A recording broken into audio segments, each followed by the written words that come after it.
आज मैंने बहुत दिनों के बाद अपने क्लैश ऑफ क्लैन की आईडी ऑन किया और जिसमें मुझे पता लगा है कि क्लैश ऑफ क्लैन तो बहुत ज़्यादा चेंज हो गई है। जैसे कि ट्रूप्स अनलिमिटेड हो गए हैं और मतलब अब जितने मर्जी ट्रूप्स बना सकते हो। ये तो मेरे ख्याल से बिल्कुल अच्छी चीज़ नहीं है, क्योंकि अब तो मज़ा नहीं आएगा अटैक करने का। अटैक तो वो होता था जिसमें आपको डर लगे आपने इस बेस पे करना है नहीं, 100 हो गया या नहीं। अब तो आप 100 के बगैर ही कर सकते हो, ये मुझे लगा था।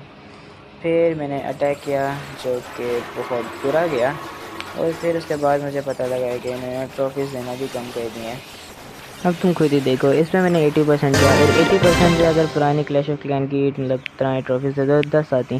फिर मैंने देखा क्रेज़ी ऑनलाइन है, क्रेज़ी का जिसको नहीं पता तो वो मेरा बहुत अच्छा दोस्त है। और फिर मुझे याद है मेरे पास एक क्लैन भी है जिसके अंदर अब सिर्फ क्रेज़ी के अलावा कोई नहीं है और ये अभी मेरे से ऊपर है, पता नहीं मैं कब इस ऊपर निकलूँगा। तो अगर आप लोग भी मेरे क्लैन में आना चाहते हैं तो मैंने इसका लिंक दे दिया है डिस्क्रिप्शन में और कमेंट्स में। और मैं मिलता हूँ अगले क्लैश ऑफ क्लैन के शॉर्ट में, तब तक के लिए बाय बाय।